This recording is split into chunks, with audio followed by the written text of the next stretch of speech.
এডাল বিষাক্ত খাপ সোমাইছে বিজেপি। প্ৰকৃত অসমীয়া কোন, হিমন্ত বিশ্ব শৰ্মা নে সৰ্বানন্দ সোণোৱাল? চাওক বন্ধুসকল, অসমত দুজন বিজেপিৰ নেতা, এজন হৈছে হিমন্ত বিশ্ব শৰ্মা আৰু আনজন হৈছে সৰ্বানন্দ সোণোৱাল। আৰু এই দুজন বিজেপি নেতাৰ ভিতৰত অসমীয়া ভাষাক লৈ যি আলোচনা আপোনালোকে ইতিমধ্যে শুনি আছে, হিমন্ত ভাষণ তুমি মিছা কথা কিয় পঞ্জীয়ন দিবা? তুমি ঘৰতো অসমীয়া ভাষা সঁচাকৈয়ে নোকোৱা, কি ভাষা কয়তো আমি টিভিত শুনি আছো। গতিকে যদি ঘৰত তুমি বঙালী ভাষাত কথা পাতা, তুমি পঞ্জীয়নত অসমীয়া ভাষাত কথা পাতা, তুমি মিছা তথ্য কিয় দিবা? কি বুজাব যে তাৰমানে অসমত ইমান বাংলাদেশী সোমালে গন্তি কৰিব আমাক সুবিধাই দিয়া হ'ব, তেতিয়া NRCৰ প্ৰয়োজনে নহ'ব, বাংলাদেশী আমি গন্তিয়ে কৰিব পাৰিম। গতিকে মোক যদি সুবিধা কৰি দিয়ে কৰি দিয়ক। মই ধন্যবাদ জনাইছো ABMCক যে বাংলাদেশী কাউণ্ট কৰাৰ নতুন ৰাস্তা এটা দিব খুজিছে, ভালে হ'ব। গতিকে এইবিলাক ভয় বিজেপি চৰকাৰে নাখায়, হিমন্ত বিশ্ব শৰ্মাই নাখায়। এভিকশ্যন চলি আছে, চলি থাকে। বন্ধুসকল, আপোনালোকে নিশ্চয় শুনিলে হিমন্ত বিশ্ব শৰ্মাই কোৱা মতে যিসকলে ঘৰত বঙালী ভাষা কয় এইসকলে মিছাকৈ অসমীয়া ভাষা লিখিব নালাগে। আৰু আজিৰ দিনত মিয়া মানুহৰ প্ৰতি যিটো আপোনালোকে চাইছে, যদি আপোনালোকে গুগলত চাৰ্চ কৰে অসমীয়া ভাষা সংখ্যাৰ মানুহ কিমান আছে, তেতিয়াহ'লে পাব 48 বা 50% মানুহ, য'ত মিয়া মানুহৰ যুক্ত হৈছে। আৰু মিয়া মানুহ যুক্ত হৈ এই 48 বা 50% অসমীয়া ভাষা সংখ্যা গৰিষ্ঠ হৈছে আৰু অসমীয়া ভাষা হিচাপে অসমত অফিচিয়েল হিচাপে আছে। আজিৰ দিনত হিমন্ত বিশ্ব শৰ্মাই কৈ আছে অসমীয়া ভাষা মিছাকৈ লিখিব নালাগে মিয়া মানুহৰ।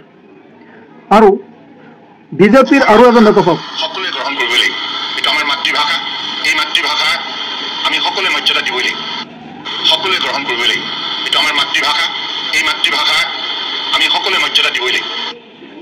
সৰ্বানন্দ সোণোৱালে কৈছে যে অসমত থাকিলে অসমীয়া ভাষা গ্ৰহণ কৰিব লাগিব, লাগিলে ঘৰত বঙালী ব্যৱহাৰ কৰক, লাগিলে ঘৰত বিহাৰী ব্যৱহাৰ কৰক, যিয়েই ব্যৱহাৰ নকৰক কিয়, কিন্তু অসমীয়া ভাষা হিচাপে অফিচিয়েল হিচাপে থাকিবই লাগিব। এতিয়া আপোনালোকলৈ প্ৰশ্ন, প্ৰকৃত অসমীয়া কোন, হিমন্ত বিশ্ব শৰ্মা নে সৰ্বানন্দ সোণোৱাল? আপোনালোকলৈ প্ৰশ্ন, যিসকল প্ৰকৃত অসমীয়া তেওঁলোকে উত্তৰটো দিব। আপোনালোকে প্ৰকৃত অসমীয়া ৰক্ষা হিচাপে কাক বুলি ভাবিছে, হিমন্ত বিশ্ব শৰ্মা নে সৰ্বানন্দ সোণোৱাল?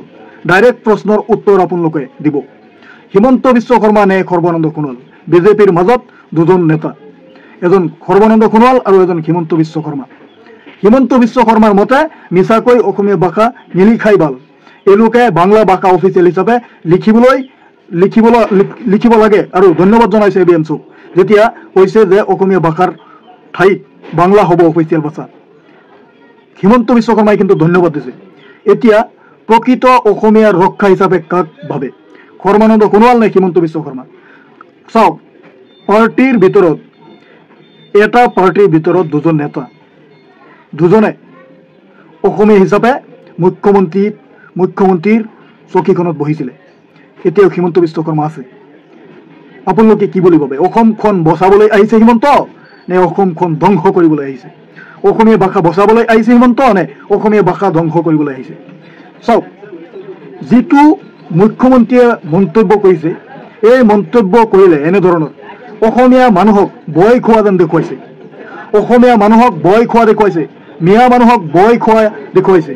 আৰু মানুহক বয় খুৱাই দুৰ্বল বনাই তেওঁ নিজে গাদীত বহিবলৈ চেষ্টা কৰি আছে আকৌ, কাৰণ তেওঁ এজন দুৰ্নীতিগ্ৰস্ত মুখ্যমন্ত্ৰী, লুণ্ঠনকাৰী মুখ্যমন্ত্ৰী। স্পষ্ট প্ৰমাণ, বিজেপিত যদি আজিৰ দিনত হিমন্ত বিশ্ব শৰ্মাক চেঞ্জ কৰিব নোৱাৰে, তেতিয়াহ'লে মিয়া মানুহে বাধ্য হ'ব অসমীয়া ভাষা সলনি কৰিবলৈ। কাৰণ আজিৰ দিনত এই বাংলা ভাষা অফিচিয়েল হ'ব বুলি ABMCয়ে কৈছে। কিয় কৈছে? কাৰণ এনেকুৱা এজন মানুহ বিজেপিত মুখ্যমন্ত্ৰী হিচাপে সংবিধানৰ শপত লৈ আছে, যিজন মুখ্যমন্ত্ৰীয়ে সাম্প্ৰদায়িক মন্তব্য, জাতি, ধৰ্ম এইবিলাক লৈ ৰাজনীতি কৰি থাকে। ৰাজনীতিয়েই নহয়, মানুহক হাৰাশাস্তি কৰি আছে, কেতিয়াবা খিলঞ্জীয়াক, কেতিয়াবা সংখ্যালঘুক। মানে অসমৰ শীৰ্ষস্থানত হিমন্ত বিশ্ব শৰ্মা নিজেই ভাইৰাল হৈ থাকে সদায়, এনেকুৱা এজন মুখ্যমন্ত্ৰী। চাওক, আপোনালোকে এতিয়া প্ৰশ্নৰ উত্তৰটো চিধাকৈ দিব যে সৰ্বানন্দ অসমীয়া ৰক্ষক নে হিমন্ত অসমীয়া ৰক্ষক? আচলতে হিমন্ত অসমীয়াৰ ধ্বংস যেন লাগি আছে। আজিৰ তাৰিখত হিমন্তৰ কথা মতে যদি মিয়া মানুহে বাংলা ভাষা অফিচিয়েল হিচাপে লিখে হিমন্তই ধন্যবাদ জনাব। আপোনালোকে কি বুলি ভাবে? হিমন্তই ধন্যবাদ জনাব আৰু সৰ্বানন্দ এৰেষ্ট কৰিব? মানে অসমক বচাবলৈ আহিছে হিমন্ত নে অসমক ধ্বংস কৰিবলৈ আহিছে? চিধা প্ৰশ্নৰ উত্তৰ ভিডিঅ'টো শ্বেয়াৰ কৰি সমূহ ৰাইজক বুজাই দিয়ক যে বিজেপিত কি সোমাইছে। এইটো এডাল বিষাক্ত সাপ সোমাইছে বিজেপিত। এই সাপটোক ওলাই দিয়ক বিজেপিৰ পৰা, তেতিয়াহে বিজেপি দলটো ঠিক থাকিব। আৰু বিজেপি দলক অসমীয়া মিয়া চবেই ছাপোৰ্ট কৰিব, যেতিয়া সৰ্বানন্দ সোণোৱাল অসমৰ মুখ্যমন্ত্ৰী আকৌ হ'ব। যদি নহয় আপুনি অসমীয়া হয়, আপোনাৰ ভৰিত আপুনি কুঠাৰ মাৰিলে। ভাষা অন্তৰৰ পৰা আহে। কোনোবাই ভাষা অফিচিয়েল হিচাপে লিখিব, কোনোবাই ভাষা অফিচিয়েল হিচাপে মাতৃভাষা হিচাপে নিলিখিব। এইটো নিজৰ ব্যক্তিগত বেপাৰ।